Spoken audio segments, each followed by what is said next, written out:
All right, we're back again. More fat electrician.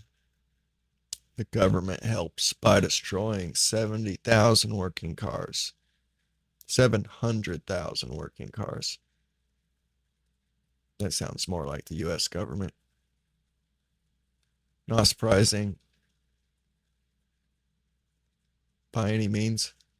Um, Link in the description below. Let's go ahead and get started.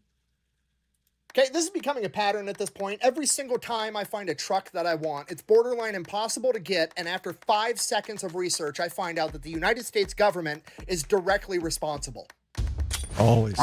Today we're talking about the CARS Act, aka Cash for Clunkers. Okay, I'm already upset, so here's how we got here. I originally wanted a Toyota Champs, like this $15,000 super cheap Toyota truck that you can buy and just go do truck stuff with, okay? It's very cheap, it does what it's supposed to do, it's what I wanted. So I hopped on Google and was like, hey, when are these gonna get released in America? Because I'm gonna buy one. Oh, turns out they're not getting released in America. Why not? The same reason I can't get the Toyota Hilux, the other truck that I've wanted literally forever. And it's because in the 1960s, Germany was buying too much American poultry, so they put a tariff on American chickens, to which the American president, Lyndon B. Johnson, got upset, so he retaliated by putting a tariff on small cargo vehicles, aka small trucks. This is referred to as the chicken tax. I did a whole video on it. Okay, but the abbreviated version is, I don't get to buy the truck I want because of Lyndon B. Johnson and chickens 80 years ago. So I'm like, okay, you know what, it's fine. There's other trucks in the world. I'm gonna go ahead, I'm just gonna pick another cool truck. To me, I'll just get an older American truck that's already here. It'll be cheap, it'll be great. And right away, I knew exactly what truck I wanted. I wanted the truck that was new when I was a kid, when I was 6, 7, 8, 9, 10, 11 years old, because that truck was new when I was a kid, so it's gonna be new to me for the rest of my life. It's just gonna feel that way regardless of how old it gets. And that truck to me is a 4th gen GMC, specifically the Chevy version, the K1500.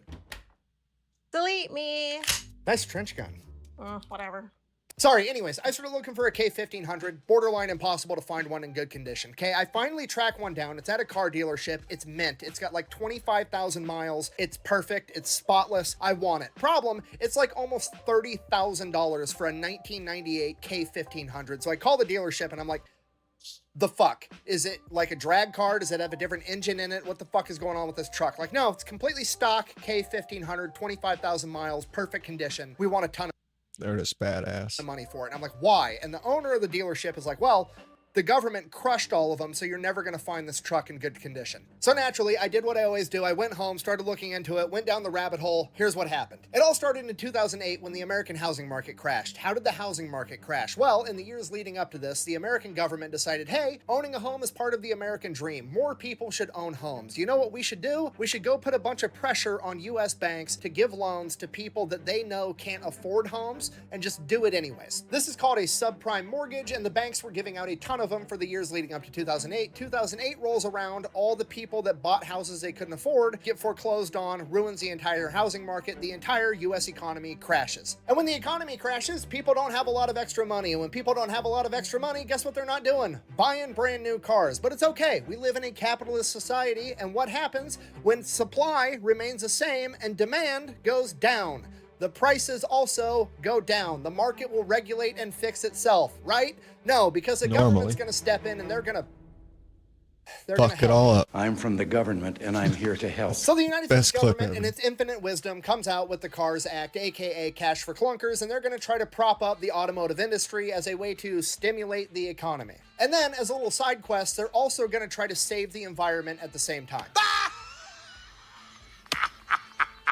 So the government allocates $3 billion towards this program, and that $3 billion is going to be spent overpaying for people's used cars. So how this works is anybody that's going to buy a new car, like a Prius or a Camry or a Civic, can trade in their old car, and the government is going to be willing to subsidize paying you between $3,500 and $4,500, even if that's way more than your car is actually worth. The only stipulations are the car has to be running, it has to be a good, reliable vehicle, it has to get 18 miles to the gallon or less, and it has to be registered to you for at least a year. So basically, the government is only interested in buying perfectly good used cars in running condition. And $3 billion divided by somewhere between 3,500 and 4,500 per car ends up being about 700,000 cars that the United States government gets their hands on, which raises the question, what is the United States government gonna do with 700,000 perfectly good running cars? Blow it the f up. Okay, I mean, I'm not very bright. I'm just spitballing, but here's what I would do. I would maybe auction off the 700,000 cars so that 700,000 Americans could get a good deal on a running, reliable vehicle so they could make it to work and participate in the economy to help prop up the economy that the U.S. government just crashed. But we got to remember the big picture here, right? Because the U.S. government also is trying to save the environment, and these 700,000 cars get less than 18 miles per gallon, so there's only one thing we can do. We got to fucking destroy them. Scrap them, and then they probably sold the scrap to China.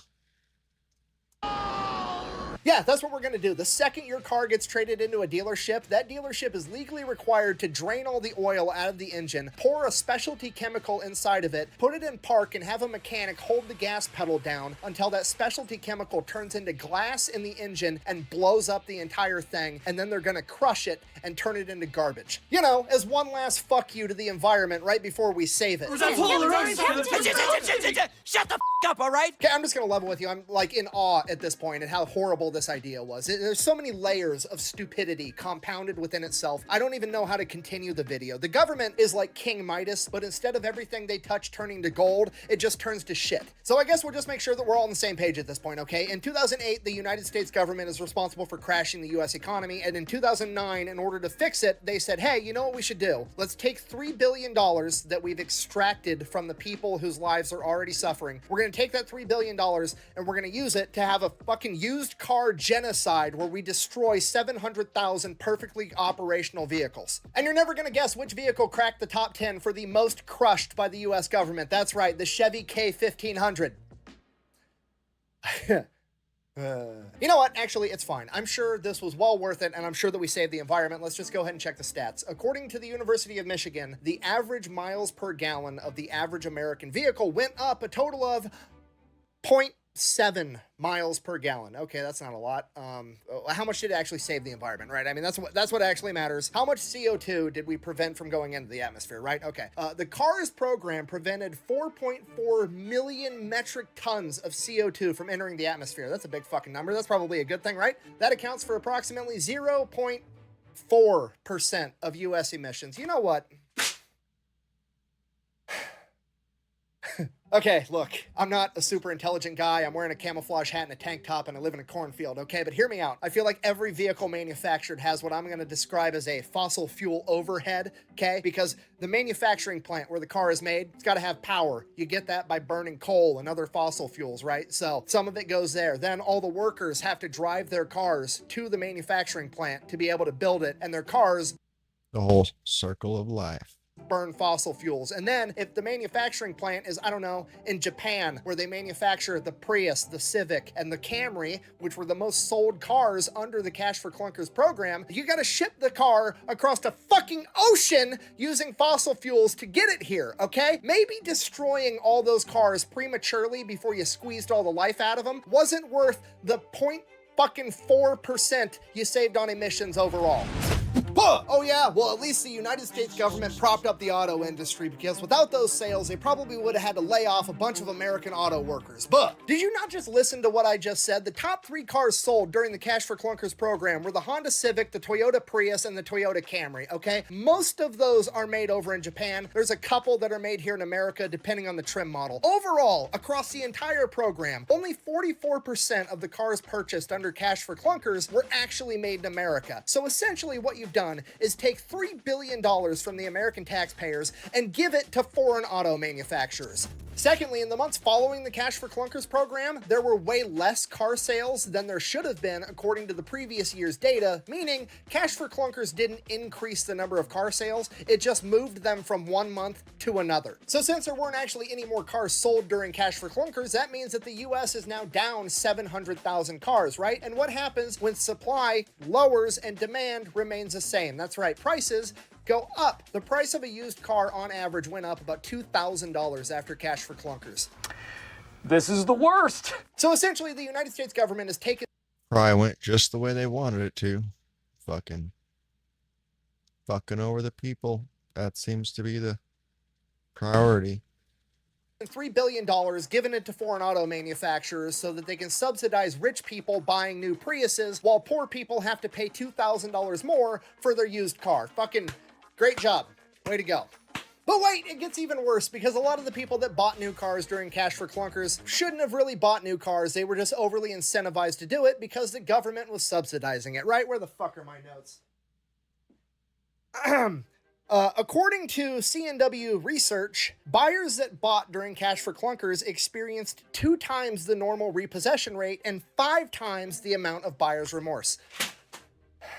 It's like a big, fat, angry slob spending money it doesn't have on crap it doesn't need. Me want more pointless social programs. Yummy, yummy, yum. Okay, I'm calm. Just so we're all on the same page. In the years leading up to the housing market crash, the United States government put pressure on banks to sell homes to people that couldn't afford homes. And in 2008, they all got foreclosed on, AKA they got repossessed, and then it crashed the entire economy. And like 6 months later, the United States government's like, brain blast, I know how to fix this, guys. We're gonna go to car dealerships and we're gonna put pressure on them. We're gonna incentivize them. We're gonna subsidize it, whatever words you wanna use. We're gonna convince people that can't afford new cars to buy new cars, and then they're all gonna get repossessed, okay? It's brilliant. I've taken a math class. 2 of the same thing cancel each other out. It's gonna get us out of this mess. So in conclusion, did Cash for Clunkers save the environment? No, not really. It barely made a noticeable dent, and if anything, it probably hurt it more by destroying all the vehicles. But it did at least save a bunch of American jobs. Granted, it saved more Japanese jobs than it did American jobs. But hey, life is all about the silver linings, right? We did, at a minimum, get to keep the poor people in check because we got to take their money in taxes and then use those taxes to force them to pay $2,000 more for a used car, which back in 2009 was closer to like $3,500, but you know,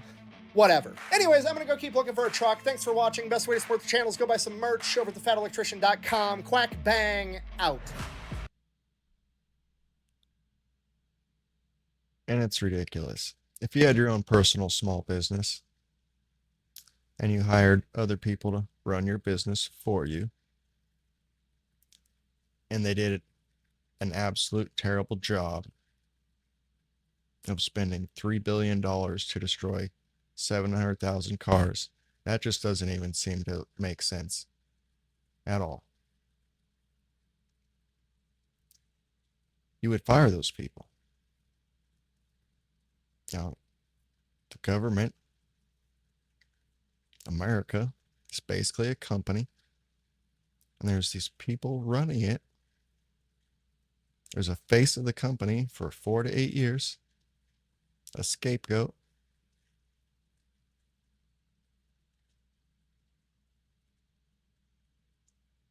How's this work? It can't be that idiotic. So logically, it's intentional then. Their reasoning for that, who exactly knows for sure, but